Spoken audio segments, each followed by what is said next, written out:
Paunawa, ang lahat ng nakapaloob sa kwentong ito, ay pawangkathang isip lamang, at hindi tunay na nangyari. Salamat po.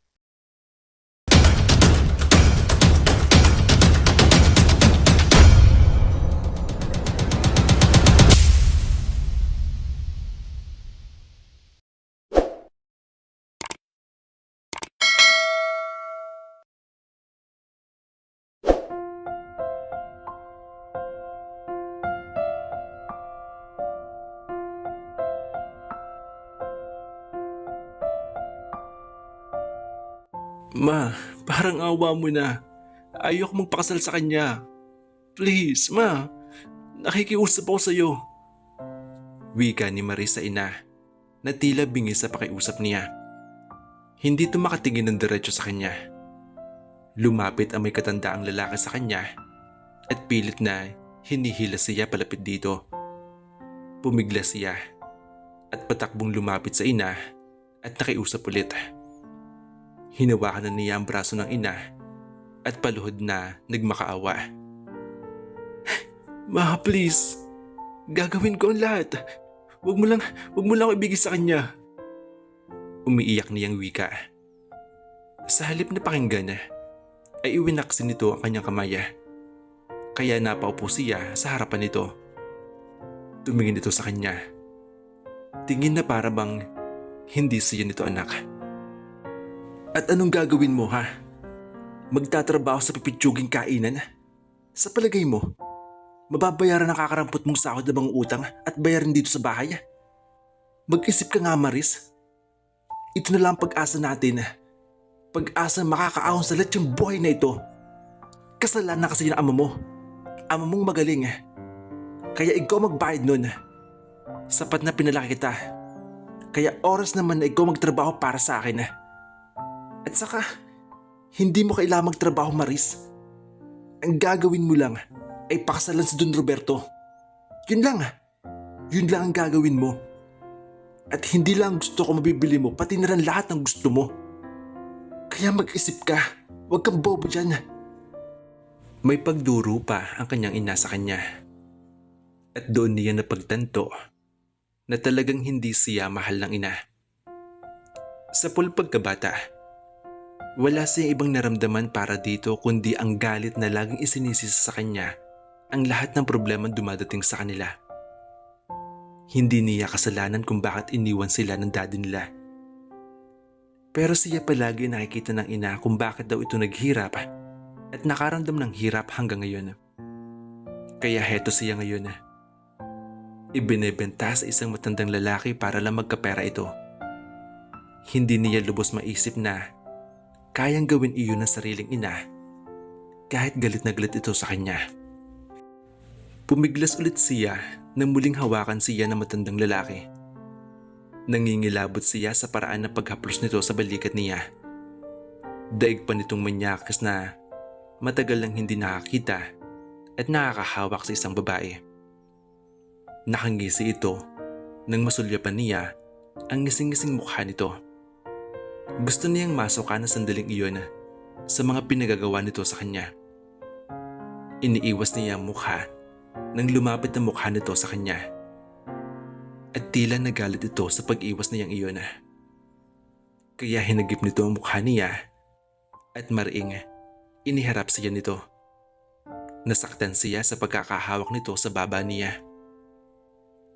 Ang arte mo, ha? Nanay mo na nagtutulak sa'yo sa akin. Pakipot ka pa. Hindi mo ba naisip na kaya kong bilhin ang gusto mo? Pati nga buhay mo kayang-kaya kong bilhin. Tapos nag-iinarte ka pa diyan. Wala ka namang ibang gagawin kundi maging asawa ko. At matatapos na rin ang paghihirap niyo mag-ina. Gagawin kitang prinsesa ng buhay ko, Maris. At ang gagawin mo lang ay pakasalan ako. Naiintindihan mo? At saka huwag kang mag-alala. Hindi naman kita sasaktan Paliligayahin pa kita. Sabi ni Roberto at nangahalikan siya nito ay bumunot siya ng lakas para itulak ito. Natumba ito na ikinabigla ng ina habang pinapanood sila. Mabilis siyang tumayo at patakbong tinung ang pintuan palabas ng bahay na iyon. Hindi na niya nilingon ng ina na malakas sa pagtawag nito sa kanya.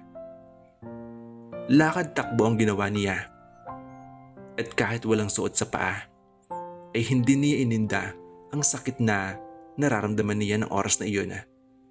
Makaalis lang at makalayo sa lugar na iyon. Lumuluhang patuloy siya sa pagtakbo sa kahabaan ng boulevard. Kahit maraming tao naglalakad ng oras na iyon ay wala siyang pakialam. Wala siyang pakialam kung pagtinginan siya ng mga ito. Isa lang tumatakbo sa isipan niya ng oras na iyon.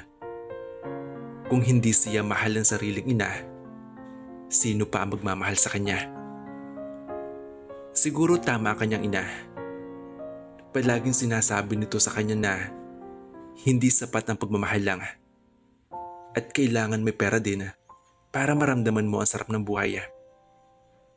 At kung magmamahalan din daw siya, ay doon na siya sa lalaking kahit hindi katanggap-tanggap ang itsura, basta maraming laman ang bulsa. Sinabi pa na tong hindi daw niya kailangang ibigin si Roberto. Basta pakisamahan lang daw niya ito. At ayos naman daw iyon sa matandang lalaki. Matututunan naman daw niya ang pagmamahal. Kaya darating daw ang panahon na mamahalin din niya ang lalaking matanda pa sa kanyang ina. Narating niya ang isang restaurant. Mamahalin ang restaurant na iyon at may maraming tao kumakain doon.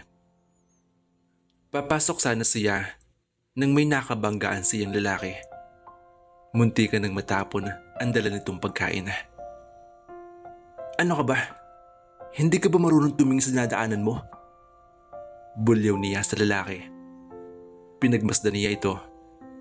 Nakasuot ito ng apron habang daladala nito ang isang supot ng pagkain. Tingin niya ay isa ito sa mga waiter ng restaurant na iyon. Yumukod ito at humingi ng paumanhin. Sorry mama. Hindi ko po kayo napansin. Paumanhin nito at nilampasan na siya ng lalaki. Isinunod niya ang tingin sa direksyon ng lalaki at nakita niyang tinungo nito ang isang pamilya na namamalimos. Makikita sa mukha ng mga ito ang saya nang iabot ng lalaki ang daladalang pagkain. Hindi malaman ni Maris kung bakit may parte ng puso niya ang kumurot doon, kaya napangiti siya. Tulad ng lalaki, ginagawa din niya ang pagtulong sa mga taong nasa lansangan. At kapag ginagawa niya ang bagay na iyon, ay gumagaan ang pakaramdam niya. At nang makita niya kung anong ginagawa ng lalaki, ay biglang gumaan ang pakaramdam niya. At dahil doon ay nawala ang galit niya sa puso dahil sa kanyang ina na pera lang iniisip. Pumasok siya sa loob ng restaurant at pumesto sa may bandang sulok na medyo malayo sa food counter. Inintay niya makapasok ang lalaki bago siya umorder ng pagkain. At ilang sandali pa nga ay nakita na niya itong pumasok at pumesto ito sa harap ng counter. Tumayo siya at lumapit dito. Nagtaas ito ng tingin habang inaayos nito ang mga orders ng customer nang maramdaman nito ang presensya niya. Tumingin ito sa kanya at napakalamig na tingin na iyon. Walang mababakas na ekspresyon sa mukha nito. Yes ma'am, ano pong order ninyo? Magalang na tanong nito. Hindi agad siya nakapagsalita. Nanatili siya nakatayo habang nakatingin sa maamong mukha ng lalaki. Hindi niya napansin kanina na gwapo pala ito. Kahit trabahador lang ito doon, ay para itong may-ari ng restaurant na iyon dahil sa itsura at kutis nito na daig pa ang pangmayaman. Ma'am, ano pong order ninyo? Ulit nitong tanong. Doon bumalik ang wish niya at namumulang napaiwas ang tingin sa lalaking seryoso pa rin ang mukha. Bigyan mo nga ako ng isa niyan. Turo niya sa pagkain na nakaposter doon. at nalilito pa rin iniwas ang tingin niya dito. Sumunod naman ang lalaki at mabilis na inihanda ang pagkain-order niya. Habang abala ang lalaki, ay napagmasdan na niya itong mabuti. Gwapo talaga kahit sa anggulo. Matangkad ito na bumagay sa itsura nito. Maya-maya ay hindi siya nakatiis na kausapin ito habang inaantay niya ang order. Sorry nga pala kanina. Dun sa nasabi ko sa'yo. Panimula ni Marie sa lalaki. May iniisip lang ako nun eh. Medyo hindi maganda ang mood ko. Kaya ganun ang nasabi ko. Nagpatuloy siya nang hindi ito sumagot. Nakita ko yung ginawa mo kanina. Alam mo ba natutuwa ako? Dahil may mga tao pa palang nagmamalasakit sa mga taong nasa kalsada lang naninirahan. Alam mo parehas tayo. Pag nakikita ko sila, naaawa ako. Kaya nagbibigay ako sa kanila. At gumagana ang pakiramdam ko kapag natigil siya nang bigla ito magsalita. Talaga? Parang hindi naman eh. Sarkastikong sabi nito na ikinakunot ng noo niya. Kung talagang tumutulong ka sa kanila, hindi mo kailangan ipamalita iyon sa iba. Mahinang sabi nito at inabot nito ang order niya. Hindi ko naman pinapamalita na tumutulong ako. Natuwa lang ako kanina sa nakita ko kaya nasabi ko yun. Tumaas ang tono niya habang mariin tumingin sa lalaki. Anyway, hindi ko kailangan explain ang sarili ko sa'yo. Nakasimangot siya nang sabihin iyon sa lalaki. Matapos iabot ang bayad, ay nagmarcha siya palabas sa restaurant na iyon. Bumalik ang naramdaman niyang inis na kanina lang ay bahagyang nawala. Nang tumapat siya sa mag-inang pulubi, ay pinilit niyang alisin ang inis at lumapit na nakangiti sa mga ito. Iniabot niya ang dalang pagkain sa batang sinalubong na siya. Kinuha ng bata ang dala niyang pagkain at ibinigay iyon sa ina. Pinagmasdan niya ang dalawa habang pinagsasaluhan ng pagkain na ibinigay niya. Hindi alintana kay Maris na may dalawang mga mata ang nakatingin sa kanya at nakangiting pinagmamasdan siya. Nakangiting pumasok ulit ito sa restaurant nang mawala si Maris sa paningin nito. Makalipas ang ilang oras, hapon na, wala pa ring balak umuwi si Maris sa bahay nila. Kung maaari nga huwag na muna siyang bumalik sa kanila. Galit siya sa kanyang ina. Grabe ang ginawa nito sa kanya, magkaroon lang ito ng pera. At sigurado siyang hinahanap na siya nito sa ganung oras. Palakad-lakad lang si Marie sa may gilid ng daan. Habang pinagmamasdan ang mga nagtatayugang mga building na animoy nakalutang sa karagatan. Maganda mga ilon na ibinibigay niyon. Kaya kahit mag-isa lang siya, ay hindi siya naboboard na maglakad na walang kasama.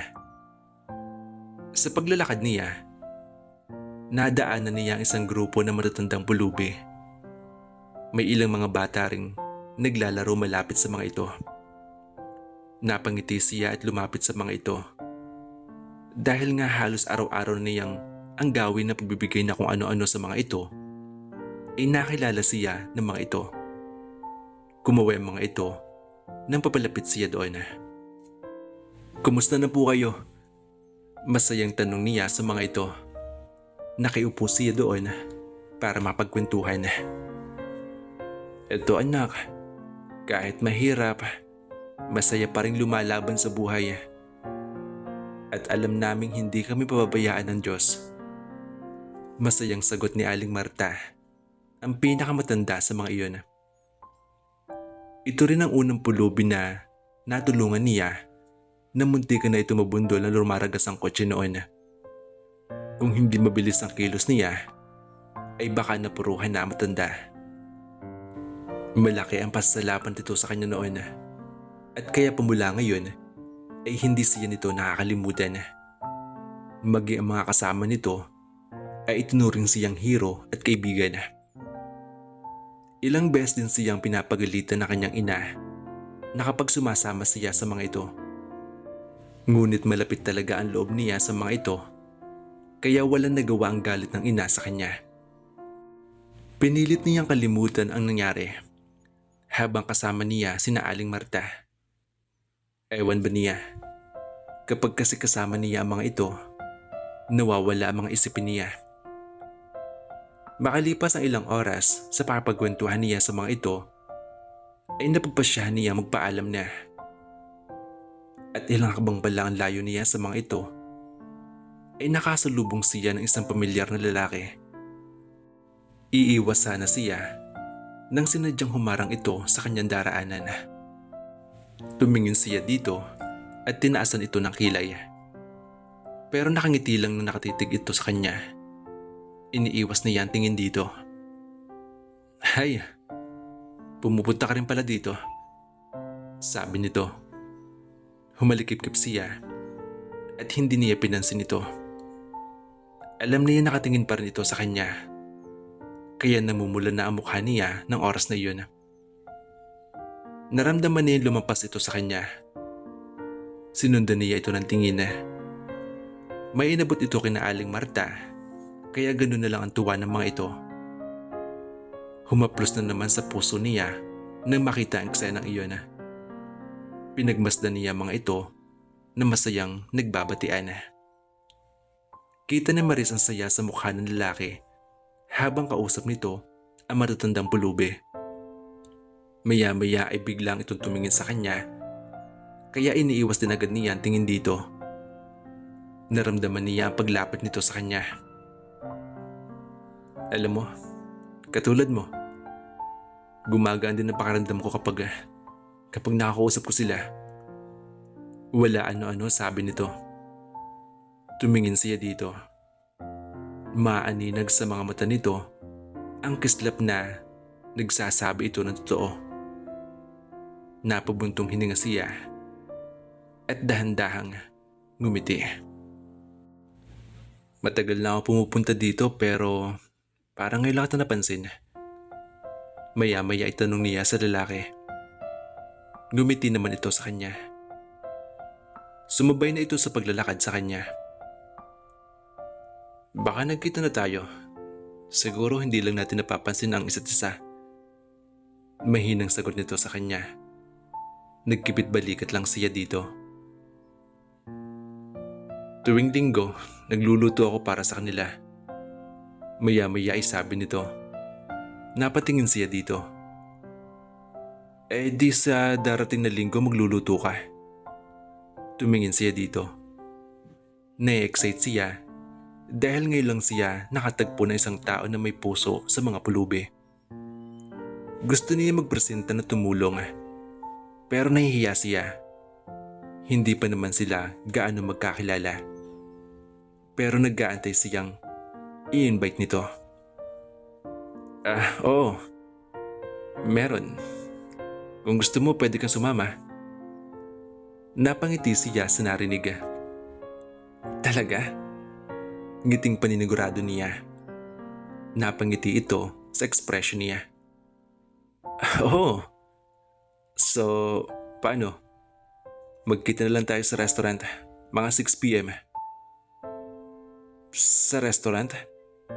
Pwede ba dun? Hindi ba magalit niya ng boss mo?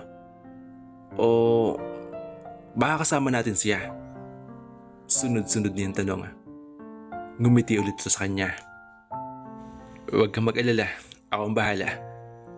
Sabay kindat nito sa kanya. Maris! Isang nakakabulaho na sigaw ang nagpalingon sa kanilang dalawa kung saan nagmula ang malakas na tinig. Galit na mukha ng kanyang ina ang sumalubong sa kanila. Kanina pa kita hinahanap, andiyan ka lang pala. Halika na! Hinilas siya nito sa kamay. Pero iwinaksin niya iyon. Ma, please, ayoko muna umuwi. Kung ipipilit mo lang sa kagustuhan mo, hindi ako uuwi. May paninindigang sabi niya. Kumapit siya sa braso ng lalaki. Galit na Tiningnan ng ina ang kasama niya. Bakit? Dahil ba sa lalaking ito, ha? Kaya sinusuwi mo na ang utos ko? Bakit? Ano ba ipapakain ito sa'yo, ha? Lupa? Tingnan mo ang itsura niyan. Parang waiter sa papintsuging kainan. Hindi nakakabusog ang pagmamahal, Maris. Tandaan mo yan. At lalong hindi pwedeng ipangbayad sa utang iyon. Bulyaw nito sa kanila. Lalong humigpit ang kapit niya sa lalaki. At naramdaman naman niya na umalalay ito sa kanya. Maano ka ba? Huwag mo siyang idamay. Nahiya tuloy siya sa lalaki. Hindi pa naman niya kilala ito. Sige, uuwi ako. Pero ganun pa rin desisyon ko. Bumitaw siya sa lalaki. At mabilis siyang lumakad palayo. Dahil sa inis, galit, at halo-halong emosyon, ay hindi na niya nagawang lumingon sa lalaki para magpaalam. Hindi na rin niya narinig ang pagsermon ng ina sa lalaking kasama. Kahit magalit ang ina niya sa kanya, ay wala na siyang pakialam. Naging sunod-sunuran siya sa gusto nito sa loob ng maraming taon. At sa pagkakataong ito, kagustuhan niya ang susundin niya. Lalo na't magiging buhay niya ang kokontrolin nito. Dumating ang araw ng linggo. Dahil hindi siya nakapagpaalam ng maayos sa lalaki na nakilala niya, ay hindi niya alam kung magluluto ito ng pagkain para sa palaboy ng araw na iyon. Nagbaka sakali pa rin siya dahil naulit naman nito na lagi nitong ginagawa iyon tuwing linggo. Dumaan muna siya ng bakery para bumili ng ilang supot ng tinapay para kahit papaano ay hindi nakakahiyang sumipot siya doon na walang kadaladala. Nang marating niya ang restaurant ay sarado na iyon. Pero nagintay pa rin siya ng ilang minuto para hintayin ang lalaki. Ngunit isang oras na ang lumipas ay wala pa rin lalaki nagpapakita sa kanya. Kaya napatingin na lang siya sa tinapay na dala at bumuntong hininga. Ang akala pa man din niya ay tuloy ang pagluluto nila. Ayaw man niyang aminin ang totoo ay nanghihinayang siya. Nanghihinayang siya na iyon na ang paraan para makatulong siya at makilala ng lubusan ang lalaking nakilala niya. Nangahakbang na siya paalis doon ay isang pick-up truck ang huminto sa tapat niya at mabilis na bumaba ang sakay niyon. Isang lalaking nakasuot ng white polo shirt, nakamaong na shorts at topsider na sapatos ang bumungad sa mukha niya. Tila bumagal ang pagtibok ng puso ni Maris ng oras na iyon. Mas lalong gumawa po ito kumpara sa una nilang pagkikita. Ngumiti ito sa kanya at tinungo ang likod ng pick-up. May kinuha ito doon na kung ano. Pinagmasdan lang niya ang ginagawa ng lalaki. Nasa sarapan siyang panoorin nito. Nang binuhat nito ang isang malaking kahon na may laman na kung ano, ay umigting ang muscles nito sa braso. Napalunok siya ng bahagya sa nakita. Halika na sa loob. Sensya na, natagalan ako sa grocery. Buti pumunta ka. Kala ko kasi hindi ka makakapunta. Baka magalit yung nanay mo. Mahabang wika nito at tinungo ang pinto. Sumunod naman siya dito. Ako na magbubukas. Agap niya nang makitang nahihirapan ito dahil sa daladala nito. Napangiti ito. Salamat ha. Kapag kuwan ay pumasok na sila sa loob at tinungo ang kusina. Napakalawak niyo na kaya makakagalaw sila ng maayos. Pakiramdam kasi ni Maris ay baka lumiit ang mundo niya kapag nagsimula na silang dalawa mamaya. Bumili ako ng pandagdag para sa lulutuin natin. Spaghetti, sandwich at saka salad ang menu ko ngayong gabi. Wika nito habang inaayos ang pinamili nito. Tinulungan niya itong ilabas ang mga iyon sa kahon. Panay sulyap niya sa lalaki habang seryoso ito sa ginagawa. Ako nalang maghihiwa nitong sibuyas tsaka bawang. Presenta niya rito at mabilis namang sumang-ayon ang lalaki sa kanya. Kahit hindi pa niya gaano kakilala ang lalaki, pakaramdam ni Maris ay matagal niya itong kakilala. Ang gaan ng pakaramdam niya habang kasama ito. Nagsimula na sila magluto. Masaya lang silang nagkikwentuhan hanggang sa nagawa na nila lahat bago mag alas 8 na ng gabi. Nairepack na rin nila lahat iyon para sa mga pulubing pagbibigyan nila. Una nilang pinuntahan ang Baywalk, kung saan naroon na naghihintay ang grupo ni na Aling Marta. Hindi mapapalitan ng anumang bagay ang saya na mababakas sa mukha ng matatandang pulubi. Marami silang nabigyan ng pagkain ng gabing iyon at nasigurado nila na lahat ay nakakain ng maayos. Nang pabalik na sila, ay huminto muna sila sa dulo ng Baywalk. Sa likod ng pick-up truck, inilabas ng lalaki ang natirang pagkain para pagsaluhan nilang dalawa. Mag-aalas 10 na ng gabi ng oras na iyon. Salamat nga pala ha. Maya-maya ay wika ng lalaki sa kanya. Parehas silang nakaupo sa likod ng sasakyan habang pinagmamasdan ang nagliliwanag na paligid na nagmumula sa nagtataas ang mga buildings. Ako nga dapat nagpasalamat kasi isinama mo ako sa ganitong activities. Sobrang nag-enjoy ako.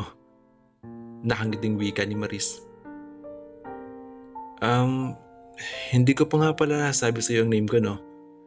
Ako nga pala si Wallen. Nakangiting inilahad nito ang palada. Inabot naman niya iyon at binigyan ito ng matamis na ngiti. Akala ko, hindi ka na talagang papakilala Natatawang biro niya sa lalaki. Natawa naman ito ng bahagya. Sa kauna-unahang pagkakataon, si Wallen pala nakakausap niya at nakakasama na silang dalawa lang. Umaapaw ang kanyang kaligayahan habang kausap niya ito. Matipid lang ito magkwento sa sarili na ginalang na lang niya. Kahit siya naman ay hindi rin niya lubos na ikinuwento dito ang buhay niya, lalo na ang tungkol sa pagpapakasal niya sa lalaking hindi niya gusto. Lumipas ang mga araw. Tuwing linggo, nagkikita sila ni Wallen sa restaurant na iyon para magluto ng pagkain para sa mga pulubi sa daan. Tumatakas siya sa kanila para doon. Kahit naman magalit ang ina niya, ay hindi rin ito mapipigilang siyang gawin ang mga bagay na iyon. Masakit man sa kanya na suwayin ng ina, ay sinunod pa rin niya kagustuhan niya na makatulong kina Aling Marta at sa iba pang kasamahan nito. Habang naghihiwa si Maris ng patatas para sa adobong lulutuin, ay lumapit sa kanya si Wallen. Nakatingin lang ito at seryosong seryoso ang mukha. Natigil siya sa ginagawa at nakangiting kinunutan niya ito ng noo. Bakit? Tanong niya sa lalaki.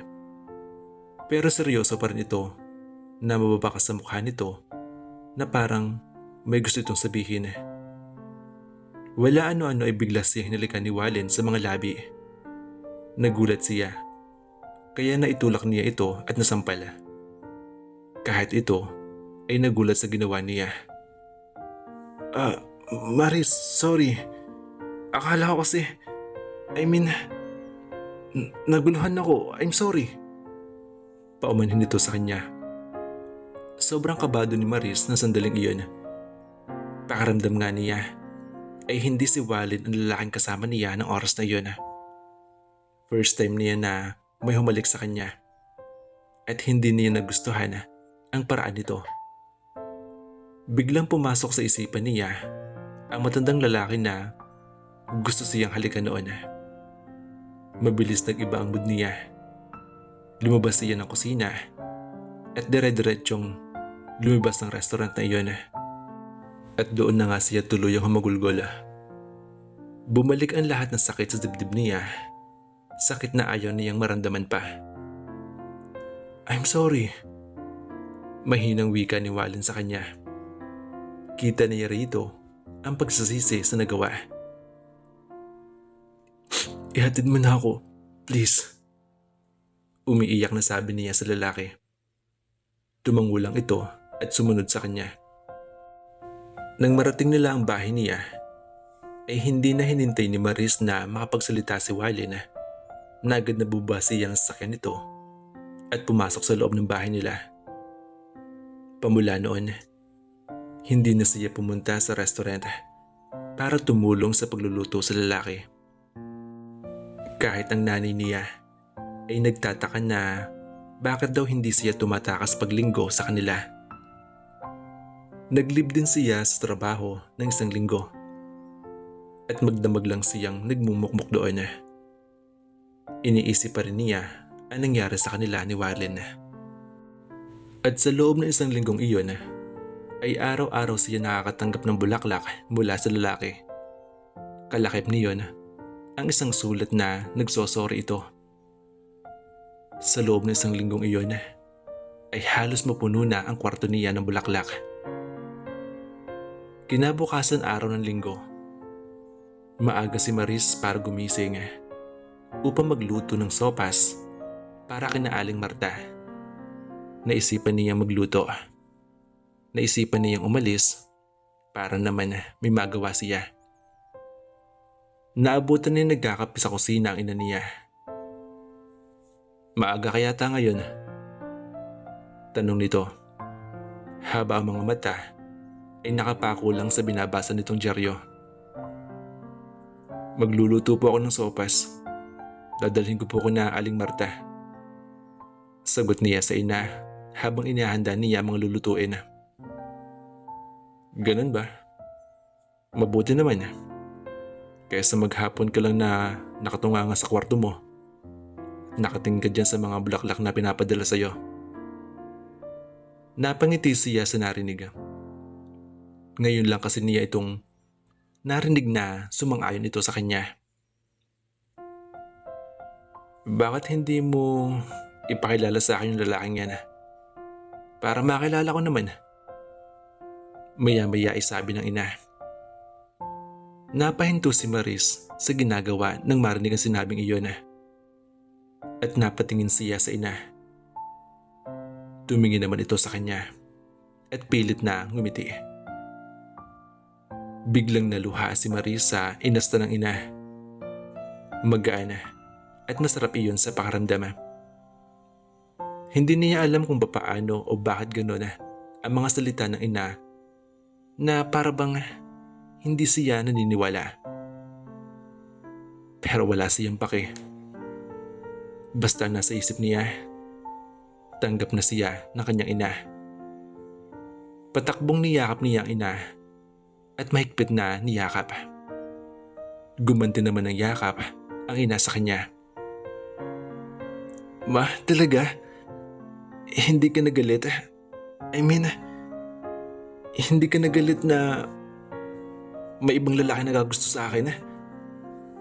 Tumango ito at pinahid ang kanyang luha. Oo, anak. At saka humihingi ako ng sorry sa mga nagawa ko. Naging sakim ako sa pera. Na ang iniisip ko lang yung sarili ko. Hindi ko naisip yung nararamdaman mo, anak. Kaya sorry. I'm sorry, anak. Niyakap ulit siya nito at napaiyak na siya. Madami ako na-realize nitong mga nakaraang araw. Nang makita kitang malungkot dahil sa lalaking iyon.